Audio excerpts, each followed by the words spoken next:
आइए दोस्तों, तो कक्षा 9 अध्याय 13 पृष्ठीय क्षेत्रफल और आयतन के प्रश्नावली 13.2 जिसका नाम है लंबवृत्तीय बेलन का पृष्ठीय क्षेत्रफल। इसकी परिभाषा और परिचय को हम समझते हैं। चैप्टर है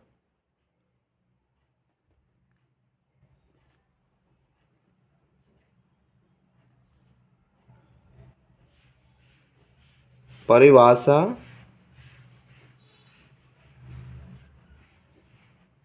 परिचय। तो सबसे पहले हम इसके इंट्रोडक्शन को समझेंगे। प्रश्नावली 13.1 के उदाहरण और प्रश्नावली 13.1 का हल और परिचय पूरा हम पहले ही दे चुके हैं, तो आपने अभी वो देखा नहीं है तो आप प्ले लिस्ट में जा कर के अध्याय 13 के पृष्ठीय क्षेत्रफल और आयतन वाली प्ले लिस्ट में जा कर के आप उन सबको देख सकते हैं। और आप अगर क्लास 9th के स्टूडेंट हैं तो आप हमारे चैनल को सब्सक्राइब कीजिए, क्योंकि कक्षा 9 के एनसीईआरटी गणित का हिंदी मीडियम का पूरा कोर्स आपको यहाँ एक एक करके कराया जाएगा। तो सबसे पहले हम इसके परिचय को समझते हैं कि लंबवृत्तीय बेलन क्या होता है। सबसे पहले हम समझेंगे बेलन।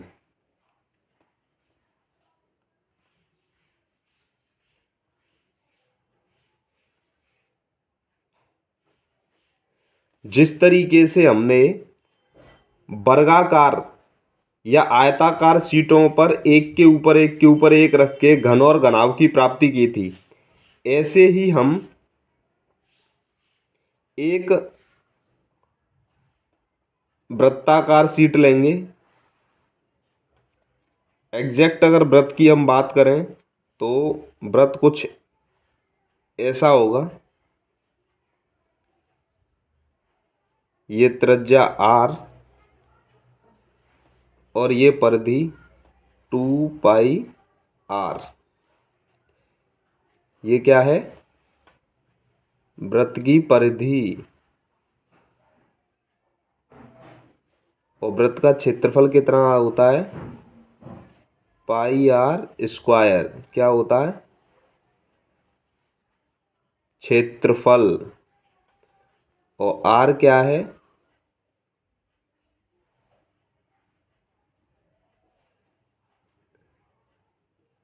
वृत्त की त्रिज्या। अगर हम r त्रिज्या का कोई वृत्त लें, r त्रिज्या का कोई वृत्त लें तो उसकी परिधि होगी 2πr और क्षेत्रफल होगा πr²। ये हम वृत्त में आपको बता चुके हैं और पढ़ा चुके हैं कि वृत्त की परिधि का सूत्र 2πr होता है और क्षेत्रफल का सूत्र πr² होता है, जहां r वृत्त की त्रिज्या है। अब ये हमने कोई वृत्ताकार शीट ली और इस वृत्ताकार शीट पे मान लो ये हमने शीट ली। इस वृत्ताकार शीट पे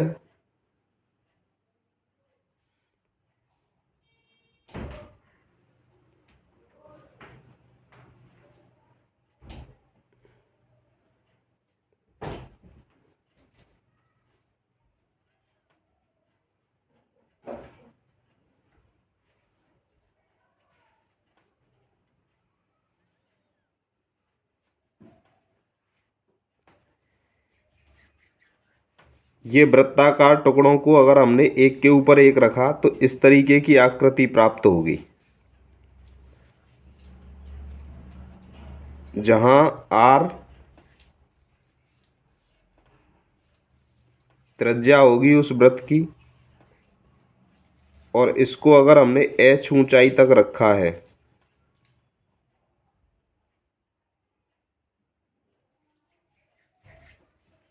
तो इस तरीके से प्राप्त आकृति एक बेलन होगी।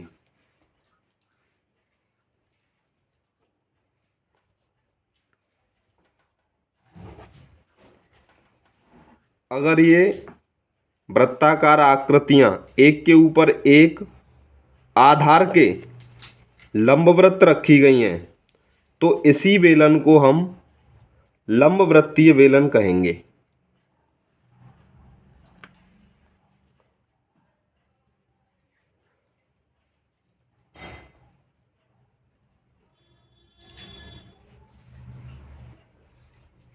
वृत्त की आकृति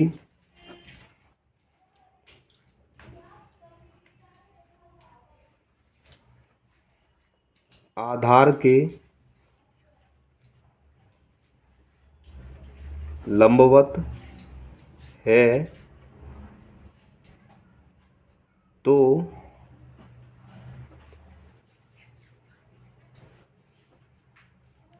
इस प्रकार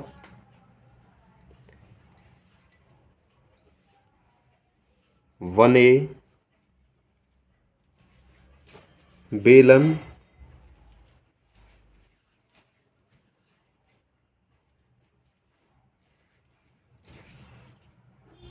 को लंबवृत्तीय बेलन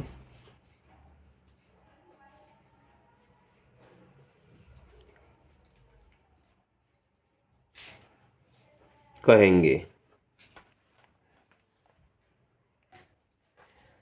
जहां R बेलन की त्रिज्या और H बेलन की ऊंचाई है। और इस अध्याय में हम केवल लंबवृत्तीय बेलन का ही अध्ययन करेंगे। अब हम जानते हैं कि लंबवृत्तीय बेलन के आधार की ऊंचाई और त्रिज्या को लेकर इसका क्षेत्रफल कैसे निकाला जाए। अगर हम बात करें इस मार्कर की, तो ये एक लंबवृत्तीय बेलन के आकार का है, क्योंकि ये एक वृत्त इधर और एक इधर समान त्रिज्या के वृत्त हैं और एक के ऊपर रख करके एक इसको बनाया गया है। तो ये H ऊंचाई और R त्रिज्या का एक लंबवृत्तीय बेलन है। अब इस बेलन को अगर हमें ढकना हो, इस बेलन को अगर हमें ढकना हो तो हमें क्या करना होगा।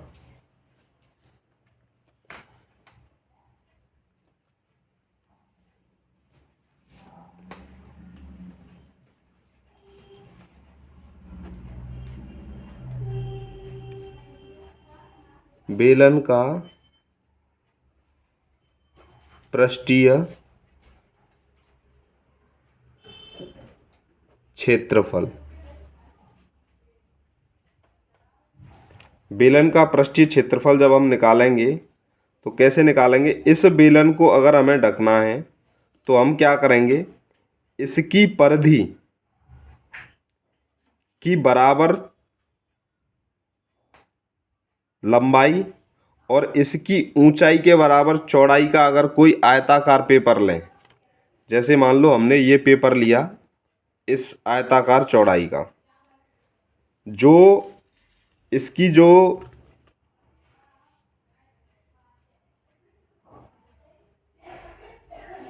ये चौड़ाई है B बराबर है बेलन की ऊंचाई के, और ये इसकी जो लंबाई है L वो बराबर है वृत्त की परिधि 2πr के। ठीक है, इसको हम इससे अगर ढकें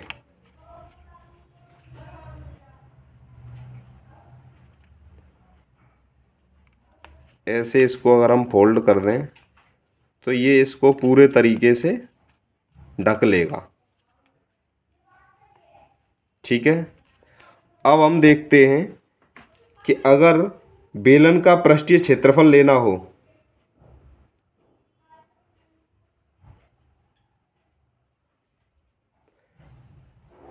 आयताकार कागज का क्षेत्रफल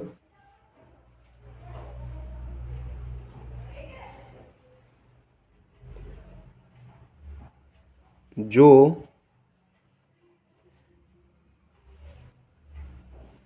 उसे पूरा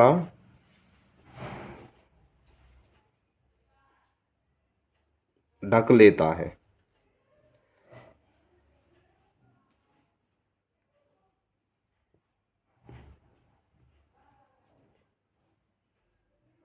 ये हमने आयत लिया जिसकी लंबाई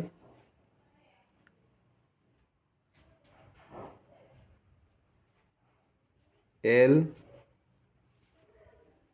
और चौड़ाई B है। इसको अगर हम इस तरीके से फोल्ड करके रखें तो जो एल होगी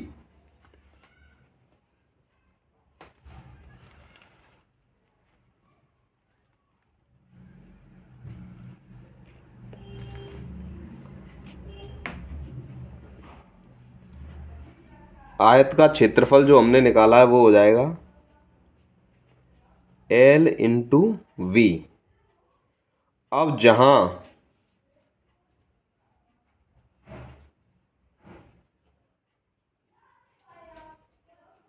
एल बराबर उस बेलनाकार वेलन को ढकने के लिए जो वृत्ताकार आकार बनेगा,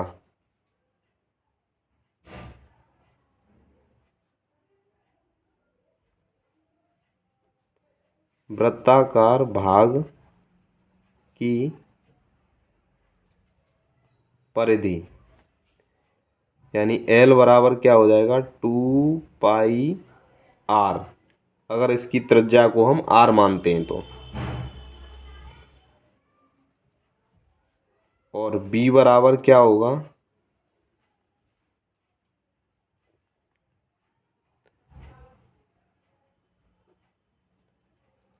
बेलन की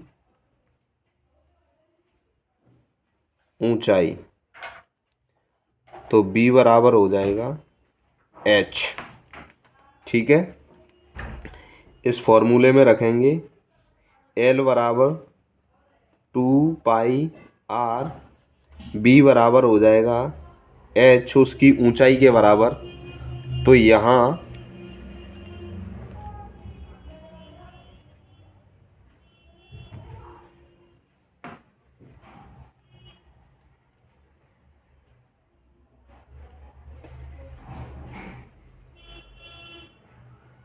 बेलन का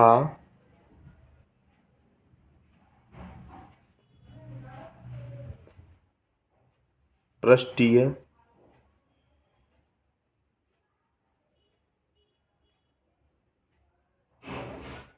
क्षेत्रफल बराबर 2πr/h।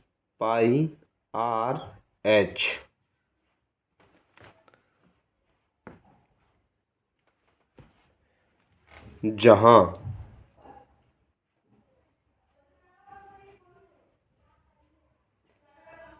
r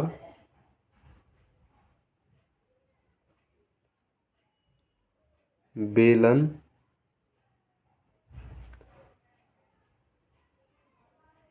की त्रिज्या, h बेलन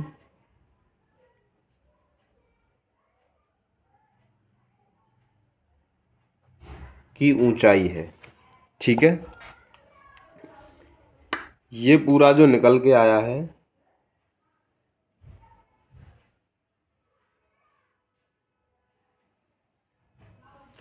ठीक है, ये एक फॉर्मूला निकल के आया है।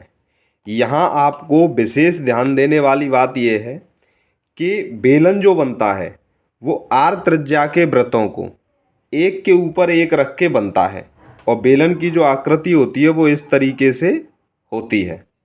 तो क्या समझ में आया कि बेलन जो बनता है वो आर त्रिज्या के वृत्तों को एक के ऊपर एक एच ऊंचाई तक रखने पर बनता है, जहाँ एच बेलन की ऊंचाई होती है और आर उस वृत्त की त्रिज्या होती है जो हमने लिया है।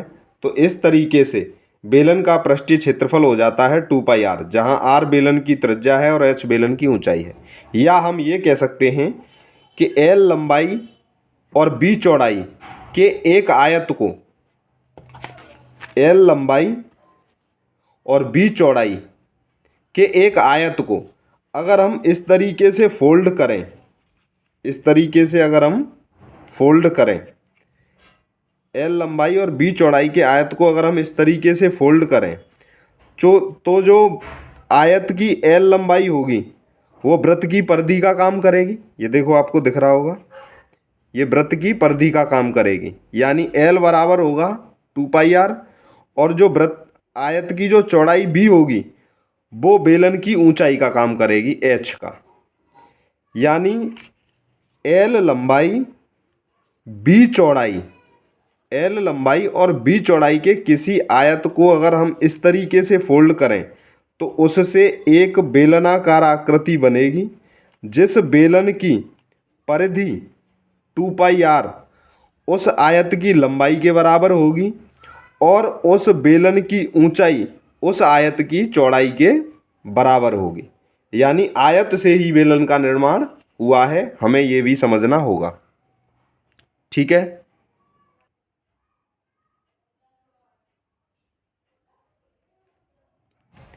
इसको हम बेलन का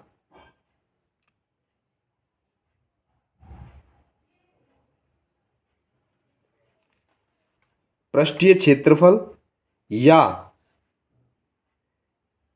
बेलन का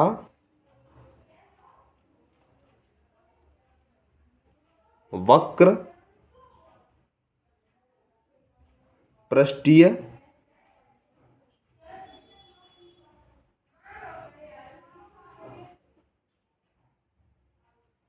क्षेत्रफल, बेलन का वक्र पृष्ठीय क्षेत्रफल भी कहते हैं। बेलन के पृष्ठीय क्षेत्रफल को बेलन का वक्र पृष्ठीय क्षेत्रफल भी कहते हैं और बेलन का वक्र पृष्ठीय क्षेत्रफल उस आयत के क्षेत्रफल के बराबर होता है और इसे हम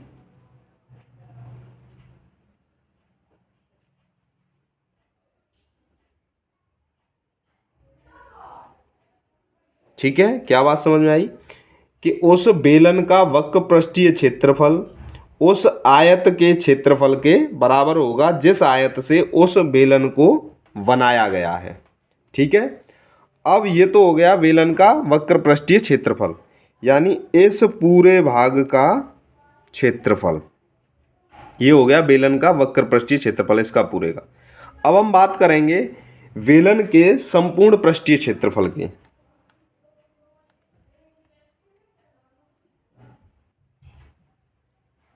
यानी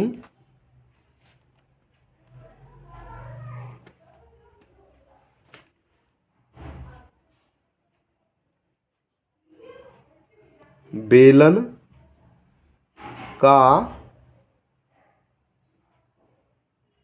कुल, या एक ही बात है, कुल कह दें या संपूर्ण कह दें, बेलन का कुल या संपूर्ण पृष्ठीय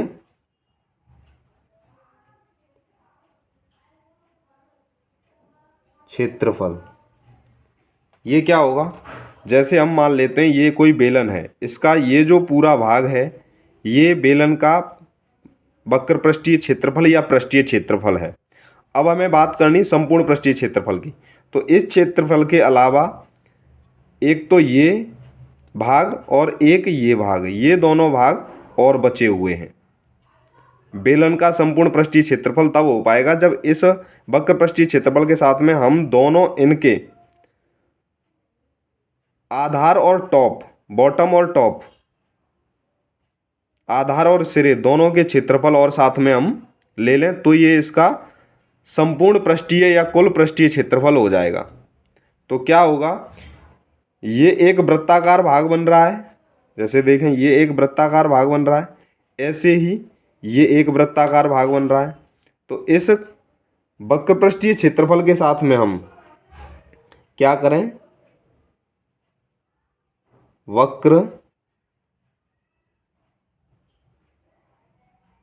पृष्ठीय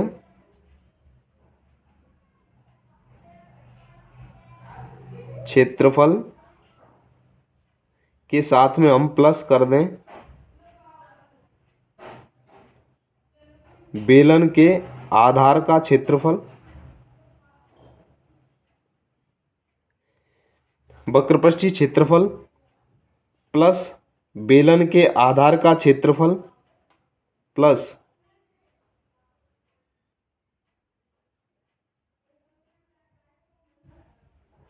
बेलन के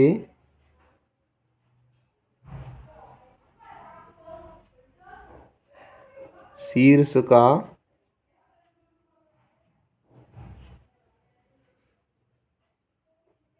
क्षेत्रफल।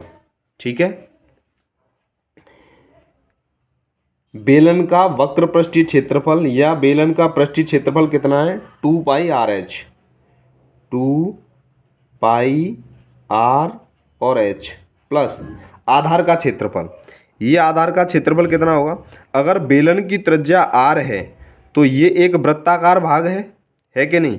ये एक r त्रिज्या का वृत्ताकार भाग है। और हमने बताया भी है कि अगर r त्रिज्या के वृत्तों को एक के ऊपर एक रख के हम आकृति प्राप्त जो करते हैं वो बेलन होती है। तो इस r त्रिज्या के वृत्त का जो क्षेत्रफल होगा वही इसके आधार का क्षेत्रफल होगा। तो r त्रिज्या के वृत्त का क्षेत्रफल क्या होता है? हमने भी बताया था, पाई r² प्लस बेलन के शीर्ष का क्षेत्रफल। अब बात करते हैं, ये तो आधार हो गया बेलन का, अब शीर्ष की बात करें तो शीर्ष भी r त्रिज्या का एक वृत्त है, तो यहाँ भी r त्रिज्या के वृत्त का क्षेत्रफल ही आएगा। तो ये हो जाएगा पाई r²। इसे हल करते हैं, 2πr/h प्लस 2πr²। पूरा हो जाएगा 2π, दोनों में से क्या कॉमन आ रहा है? 2 आ रहा है, पाई आ रहा है और r आ रहा है, तो हम कॉमन ले लेंगे 2πr, ब्रैकेट में बचेगा r प्लस h। तो ये बेलन का पृष्ठीय क्षेत्रफल है 2πr और बेलन का कुल या संपूर्ण पृष्ठीय क्षेत्रफल है 2πr ब्रैकेट में r प्लस h। अब हम आपको एक बात पहले ही बता चुके हैं कि ये संपूर्ण पृष्ठीय क्षेत्रफल हो गया इसका। अब हम एक बात पहले ही बता चुके हैं कि हम कोई भी क्षेत्रफल निकालें, चाहे पृष्ठीय क्षेत्रफल हो, वक्र पृष्ठीय क्षेत्रफल हो, संपूर्ण पृष्ठीय क्षेत्रफल हो, बेलन का वक्र पृष्ठीय क्षेत्रफल हो, घन घनाभ का पृष्ठीय क्षेत्रफल हो, आयत का क्षेत्रफल हो, वर्ग का क्षेत्रफल हो, कोई भी क्षेत्रफल जब हम निकालते हैं तो उसका जो मात्रक आता है वो मात्रक हमेशा वर्ग इकाई में आता है। वर्ग इकाई या वर्ग मात्रक, जो हम पहले भी बता चुके हैं कि अगर सेंटीमीटर में है तो सेंटीमीटर स्क्वायर, मीटर में है तो मीटर स्क्वायर, वर्ग मीटर, वर्ग सेंटीमीटर, कुछ भी लिख सकते हैं हम, लेकिन आएगा वो वर्ग में ही। ठीक है, वो सवाल के ऊपर है, मीटर में दिया है तो मीटर में निकालेंगे, सेंटीमीटर में दिया है तो सेंटीमीटर में निकालेंगे। अब यहाँ एक चीज़ हमने नहीं देखी, पाई है कि नहीं? पाई, जहां पाई एक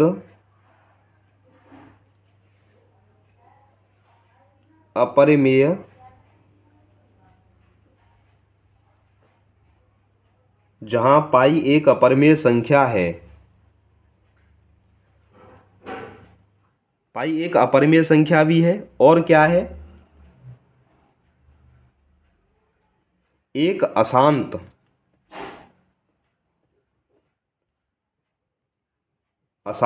मतलब लगातार चलती रहती है, ये अशांत और अनावर्ती दशमलव है।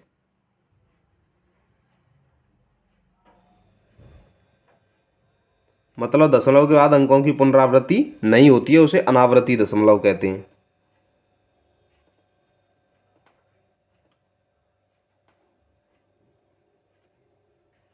ठीक है कि नहीं? जहां पाई एक अपरिमेय संख्या है, पाई एक अपरिमेय संख्या है, यह पाई जो है एक अशांत, कभी शांत नहीं होगा, लगातार चलता रहता है, ये कब तक जाएगा, ये पूर्ण भाग कभी होता नहीं है, और अनावर्ती दशमलव है, यानी इसके दशमलव के बाद के अंकों की कभी कोई पुनरावृत्ति होती नहीं, किसी क्रम में ये आ ही नहीं पाते हैं, चाहे ऐसे हम 5 अंक तक निकालें, 10 तक निकालें, 20 तक निकालें, 50 तक निकालें, 100 तक निकालें, ये एक अशांत और अनावर्ती दशमलव है। परंतु जब हम इसका मान अपने परिकलनों में, अपने सवालों में प्रयोग करेंगे तो इसका मान जो होगा पाई बराबर होगा 22/7 या 3.14। ये इसके हम लगभग बराबर लेंगे। सवालों को हल करने के लिए हम पाई का मान या तो 22/7 या 3.14 लगभग है। ये पूर्ण नहीं है, ये लगभग है। इतना मान हम सवालों में हल करने के लिए लेंगे। ज़्यादातर 22/7 से सवाल हल होंगे और प्रश्नों में हमें दिया भी जाएगा कि हमें क्या मान लेना है। अगर नहीं दिया जा रहा है तो 22/7 लेंगे साधारण तरीके से और क्वेश्चन हल हो जाएगा। तो इस तरीके से ये अध्याय प्रश्नावली 13.2 को हम दोबारा एक बार समझ लेते हैं। 13.2 लंबवृत्तीय बेलन। लंबवृत्तीय बेलन क्या होता है? आर त्रिज्या के अगर आर त्रिज्या के अगर वृत्त को h ऊंचाई तक रखा जाए तो प्राप्त आकृति बेलन होती है। अगर उन वृत्तों की जो ऊंचाई हम रख रहे हैं अगर वो आधार के लंबवृत्त है तो उसे लंबवृत्तीय बेलन कहते हैं। अगर ये आकृति वृत्ताकार नहीं है तो उसे लंबवृत्तीय बेलन नहीं कहेंगे। अगर ये आधार से लंबवृत्त नहीं रखे जा रहे हैं, कुछ झुके हुए रखे जा रहे हैं, तो भी उसे लंबवृत्तीय बेलन नहीं कहेंगे। लेकिन हमारे कोर्स में, हमारे अध्याय में केवल लंबवृत्तीय बेलन है, तो हम लंबवृत्तीय बेलन का ही यहाँ हल करेंगे और लंबवृत्तीय बेलन के ही सवालों को हमें पूछा जाएगा, उन्हीं के हल हम निकालेंगे। तो आधार से जो लंबवत हों उन्हें लंबवृत्तीय बेलन कहते हैं। एक तो तरीका ये है बेलन को बनाने का। दूसरा ये है कि एल लंबाई और बी चौड़ाई के किसी आयत को अगर हम लें और उसे फोल्ड कर दें तो इस तरीके से बनी आकृति भी एक बेलन का आकार ले लेगी, जिसमें आयत की जो लंबाई होगी वो वृत्त की परिधि हो जाएगी, बेलन की परिधि हो जाएगी, और जो चौड़ाई होगी वो उसकी ऊंचाई हो जाएगी। बेलन का अगर पृष्ठीय क्षेत्रफल हमें निकालना हो तो आयताकार कागज के क्षेत्रफल को हम ले लें जो उसे पूरा ढक लेता है, तो उसे पृष्ठीय क्षेत्रफल निकल जाएगा। बेलन के पृष्ठीय क्षेत्रफल को बेलन का वक्र पृष्ठीय क्षेत्रफल भी कहते हैं। आयत एल और बी से अगर ये हो रहा है, लंबाई एल और बी से अगर ये पूरी तरह ढक जाता है तो आयत का क्षेत्रफल उस बेलन के वक्र पृष्ठीय क्षेत्रफल के बराबर होगा। आयत का क्षेत्रफल हम जानते हैं लंबाई गुणा चौड़ाई। लंबाई उस वृत्ताकार भाग की परिधि होगी 2πr और ऊंचाई h होगी, तो वक्र पृष्ठीय क्षेत्रफल 2πrh हो जाएगा। यह हमें फॉर्मूला याद रखना है। बेलन का वक्र पृष्ठीय क्षेत्रफल 2πrh और संपूर्ण पृष्ठीय क्षेत्रफल जो हमने निकाला, तो दोनों आधार और शीर्ष दोनों के क्षेत्रफल वृत्तों की और हमने जो उसमें जोड़ दिए, तो संपूर्ण पृष्ठीय क्षेत्रफल निकल के आया 2πr ब्रैकेट में r + h। मात्रक हमेशा वर्ग मात्रक या वर्ग इकाई में रहेगा। पाई एक अपरिमेय संख्या है जिसका मान 22/7 या 3.14 लेंगे हम लगभग में। ये एक अपरिमेय संख्या होने के साथ में अशांत और अनावर्ती दशमलव भी है। तो हमें दो सूत्रों को हमेशा ध्यान रखना है इस पूरी प्रश्नावली को हल करने के लिए। इसी से हम प्रश्नावली 13.2 के सभी उदाहरण और प्रश्नावली 13.2 के सभी सवालों को हल करेंगे। तो आगे वाली वीडियो में हम प्रश्नावली 13.2 का एक उदाहरण दिया है, उदाहरण नंबर 3, उसको हम कल हल करके आपके सामने लाएंगे। और ये दो सूत्र हैं, इनको हमेशा याद रखना है। बेलन का पृष्ठीय क्षेत्रफल 2πrh और संपूर्ण पृष्ठीय क्षेत्रफल 2πrh। अब आपको कमेंट करके ये बताना है कि पाई का मान कितना होता है। वीडियो अगर अच्छा लगा हो तो इसे लाइक करें, कमेंट करके ये बताएं कि पाई का मान कितना होता है और बेलन का संपूर्ण पृष्ठीय क्षेत्रफल का सूत्र क्या होता है। वीडियो को ज़्यादा से ज़्यादा लोगों के साथ शेयर करें और अगर आप हमारे चैनल पर नए हैं तो चैनल को सब्सक्राइब करें। आगे फिर मिलते हैं प्रश्नावली 13.2 के उदाहरण नंबर 3 को साथ में लेकर के। Thank you.